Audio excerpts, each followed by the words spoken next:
بسم اللہ الرحمن الرحیم۔ دوستو، آج آپ کے ساتھ شیئر کروں گی بہلول کی باتیں۔ کہتے ہیں ایک بار شیخ جنید بغدادی سفر کے ارادے سے بغداد روانہ ہوئے۔ حضرت شیخ کے کچھ مرید ساتھ تھے۔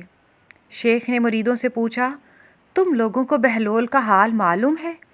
لوگوں نے کہا، حضرت وہ تو ایک دیوانہ ہے، آپ اس سے مل کے کیا کریں گے؟ شیخ نے جواب دیا، ذرا بہلول کو تلاش کرو، مجھے اس سے کام ہے۔ مریدوں نے شیخ کے حکم کی تعمیل اپنے لیے سعادت سمجھی۔ تھوڑی جستجو کے بعد ایک صحرا میں بہلول کو ڈھونڈ نکالا اور شیخ کو اپنے ساتھ لے کر وہاں پہنچے۔ شیخ بہلول کے سامنے گئے تو دیکھا کہ بہلول سر کے نیچے ایک اینٹ رکھے ہوئے دراز ہیں۔ شیخ نے سلام کیا تو بہلول نے جواب دے کر پوچھا، تم کون ہو؟ میں ہوں جنید بغدادی۔ تو اے ابو القاسم، تم ہی وہ شیخ بغدادی ہو جو لوگوں کو بزرگوں کی باتیں سکھاتے ہو؟ جی ہاں، کوشش تو کرتا ہوں۔ اچھا، تو تم اپنے کھانے کا طریقہ تو جانتے ہی ہوگے۔ کیوں نہیں؟ بسم اللہ پڑھتا ہوں اور اپنے سامنے کی چیز کھاتا ہوں، چھوٹا نوالا بناتا ہوں، آہستہ آہستہ چباتا ہوں، دوسروں کے نوالوں پہ نظر نہیں ڈالتا اور کھانا کھاتے وقت اللہ کی یاد سے غافل نہیں ہوتا۔ پھر دوبارہ کہا، جو لقمہ بھی کھاتا ہوں الحمدللہ کہتا ہوں، کھانا شروع کرنے سے پہلے ہاتھ دھوتا ہوں اور فارغ ہونے کے بعد بھی ہاتھ دھوتا ہوں۔ یہ سن کر بہلول اٹھ کھڑے ہوئے اور اپنا دامن شیخ جنید کی طرف جھٹک دیا۔ پھر ان سے کہا، تم انسانوں کو پیر مرشد بنانا چاہتے ہو اور حال یہ ہے کہ اب تک کھانے پینے کا طریقہ بھی نہیں جانتے۔ یہ کہہ کے بہلول نے اپنا راستہ لیا۔ شیخ کے مریدوں نے کہا، یا حضرت، یہ شخص تو دیوانہ ہے۔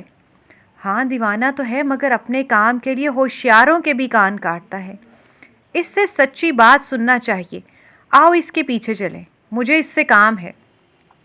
بہلول ایک ویرانے میں پہنچ کے ایک جگہ بیٹھ گئے۔ شیخ بغدادی اس کے پاس پہنچے تو انہوں نے شیخ سے پھر یہ سوال کیا، کون ہو تم؟ میں ہوں بغدادی شیخ، جو کھانا کھانے کا طریقہ نہیں جانتا۔ بہلول نے کہا، خیر، تم کھانا کھانے کے آداب سے ناواقف ہو تو گفتگو کا طریقہ تو جانتے ہی ہوگے۔ شیخ نے جواب دیا، جی ہاں، جانتا تو ہوں۔ تو پھر بتاؤ کس طرح بات کرتے ہو؟ میں ہر بات ایک اندازے کے مطابق کرتا ہوں، بے موقع اور بے حساب نہیں بولے جاتا۔ سننے والوں کی سمجھ کا اندازہ کر کے خلق خدا کو اللہ اور رسول صلی اللہ علیہ وآلہ وسلم کے احکام کی طرف توجہ دلاتا ہوں، اور یہ خیال رکھتا ہوں کہ اتنی باتیں نہ کہوں کہ لوگ مجھ سے بیزار ہو جائیں۔ باطنی اور ظاہری علوم کے نقطۂ نظر میں رکھتا ہوں۔ اس کے ساتھ گفتگو کے آداب سے متعلق کچھ اور باتیں بھی بیان کی۔ بہلول نے کہا کہ کھانا کھانے کے آداب تو ایک طرف رہے، تمہیں تو بات کرنے کا ڈھنگ بھی نہیں آتا۔ پھر شیخ سے منہ پھیرا اور ایک طرف چل دیے۔ مریدوں سے خاموش نہ رہا گیا۔ انہوں نے کہا، یا حضرت، یہ شخص تو دیوانہ ہے، آپ دیوانے سے بھلا کیا توقع رکھتے ہیں؟ بھائی، مجھے تو اس سے کام ہے، تم لوگ نہیں سمجھ سکتے۔ اس کے بعد شیخ نے پھر بہلول کا پیچھا کیا۔ بہلول نے مڑ کر دیکھا اور کہا، تمہیں کھانا کھانے اور بات کرنے کے آداب نہیں معلوم ہے، سونے کا طریقہ تو تمہیں معلوم ہی ہوگا۔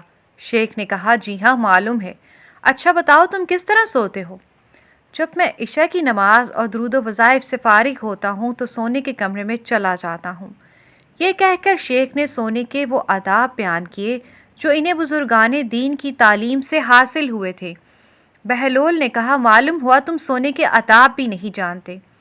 یہ کہہ کر بہلول نے جانا چاہا تو حضرت جنید بغدادی نے ان کا دامن پکڑ لیا اور کہا، اے حضرت، میں نہیں جانتا، اللہ کے واسطے تم مجھے سکھا دو۔ کچھ دیر بعد بہلول نے کہا، میاں، یہ جتنی باتیں تم نے کہی ہیں سب بات کی چیزیں ہیں، اصل بات مجھ سے سنو۔ کھانے کا اصل طریقہ یہ ہے کہ سب سے پہلے حلال کی روزی ہونی چاہیے۔ اگر غذا میں حرام کی آمیزش یعنی ملاوٹ ہو جائے تو جو آداب تم نے بیان کیے ہیں ان کے برتنے سے کوئی فائدہ نہ ہوگا اور دل روشن ہونے کی بجائے اور تاریک ہو جائے گا۔ شیخ جنید نے بے ساختہ کہا، جزاک اللہ خیر، اللہ تمہارا بھلا کرے۔ پھر بہلول نے بتایا، گفتگو کرتے وقت سب سے پہلے دل کا پاک اور نیت کا صاف ہونا ضروری ہے، اور اس کا بھی خیال رہے کہ جو بات کہی جائے اللہ کی رضامندی کے لیے ہو۔ اگر کوئی غرض یا دنیاوی مطلب کا لگاؤ یا بات فضول قسم کی ہوگی تو خواہ کتنے ہی اچھے الفاظ میں کہی جائے تمہارے لیے وبال بن جائے گی۔ اس لیے ایسے کلام سے خاموشی بہتر ہے۔ پھر سونے کے متعلق بتایا، اسی طرح سونے سے متعلق جو کچھ تم نے کہا وہ بھی اصل مقصود نہیں ہے۔ اصل بات یہ ہے کہ جب تم سونے لگو تو تمہارا دل بغض، کینہ اور حسد سے خالی ہو، تمہارے دل میں دنیا اور مال دنیا کی محبت نہ ہو، اور نیند آنے تک اللہ کے ذکر میں مشغول رہو۔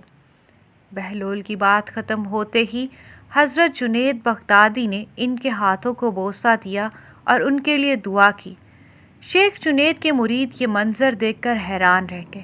انہیں اپنی غلطی کا احساس ہوا اور یہ بات ان کی سمجھ میں آ گئی۔